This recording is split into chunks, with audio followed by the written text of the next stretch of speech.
Rich, happy New Year. 2021 is upon us. This is the first time we've done a video together in this year. It is, and happy New Year to you too, and to all of our viewers. Yes, of course. I mean, that was implied. Yes. But yeah, this is our first comparison video that we've done since the Cyberpunk travesty. And this, we didn't really expect to do this one because we were waiting for games to come out. It's like new releases to do kind of comparisons and stuff. But this week, Star Wars Jedi Fallen Order Next Gen Optimization Update dropped. And here it is. Just to kind of give you a recap on what it was like last gen. We've got the base consoles and the mid-gen refresh consoles. Both the performance and the quality mode, whatever you want to call it. Yeah, not sure how you'd label them, but whatever. But right, this is what we've got now. So you got the PS5 on the left. We got the Xbox Series X in resolution mode in the middle, and we've got the Xbox Series X in performance mode on the right. And they're all rock solid now. If you remember, when it launched, Rich, Jedi Fallen Order was a bit of a mess. Yes, it was the a little bit shoddy in places. Yeah, the 1S barely hit 30. It was 1080 30. Just to give you kind of a reminder on what it looked like, 1S, 1X, but this is the new version, and I'll be honest, there isn't really much of a difference, as you'll see in the next side-by-side shot. It's weird, because I was kind of expecting a next-gen version, but or even an improved version. They call it an optimization update, and what it's really done, Rich, is not a lot. Let me run you through what it's done. So the Xbox One S was running at 1080, barely 30. The Xbox One X had two modes, one at 1080 60, one at 4K 30, but it didn't really look 4K and probably more like 1440p 30.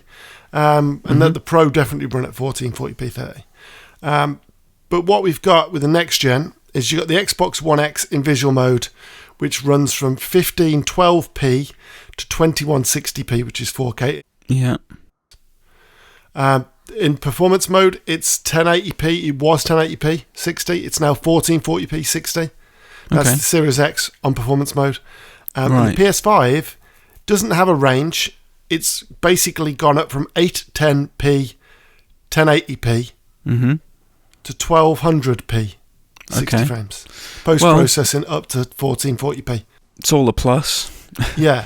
I mean, it's all improvements, but as you can see here, there isn't a massive difference. Oh, obviously this is last gen, but when you see the two gens, this is why I didn't include the PlayStation 5 in these side-by-sides, because there is literally no difference. So it's a bit of a, I don't want to say disappointment, but I mean, there's no reason if you've played it to dust it off and go back. But if you stop playing it because of dodgy frame rates, now's the perfect time. I suppose, and it did have its issues.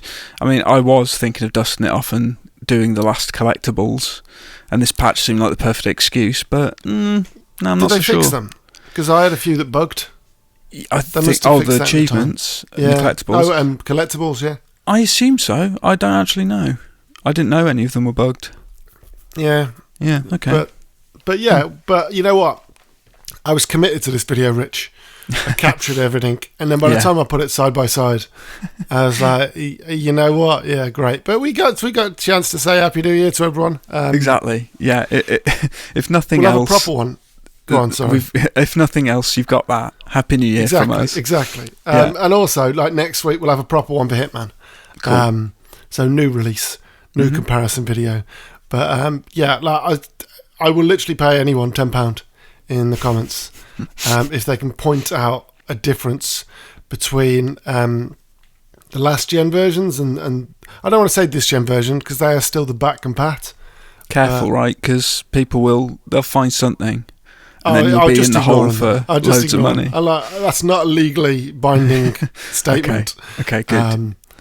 But all right, yeah. I'm not going to give anyone a tenner, but I'll just say nice. If you can actually point out. I mean, there are probably little bits of differences.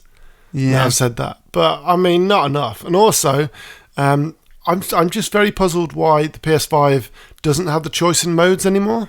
Yeah, that's weird. There was another game recently that didn't have the choice, wasn't there? Was it? Yeah, I can't remember. Was it Cyberpunk? Valhalla, maybe. Cyberpunk. Yeah, you're right. It was Cyberpunk. Yeah. Like, I don't understand where this is coming from. No. And are we starting to see now that the difference in terms of power between the Series X and the PS5, or is this just developer oversight? I'm a little bit confused. I can't see why. There's got to be a valid reason for it, and I'd love to know why. So if you work for Respawn and you're watching this, tweet me. Yeah. Let us know. Because if you remember at the beginning of the kind of the generation, like there was some. The PS5 had better optimization than the Series X, but it's starting to come out now that was because the PS5 units were the developers earlier. So, it's interesting, Rich. But yeah, do you know what? If nothing else, as well, it's worth remembering what a good game this was when it came out. It's a very good game, and it's even better in 60 FPS as well. Lovely. I don't remember there being a 60 FPS mode at launch, but apparently there was. I must not have been paying attention. Which is crazy because we did a comparison video as well.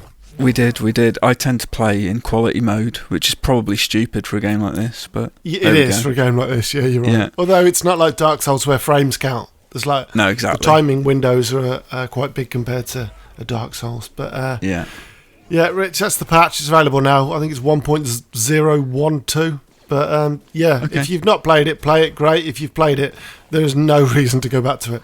Yeah. So there you go. Don't forget to like, comment, and subscribe, and we'll see you next time. Cheers, folks. Bye. Bye.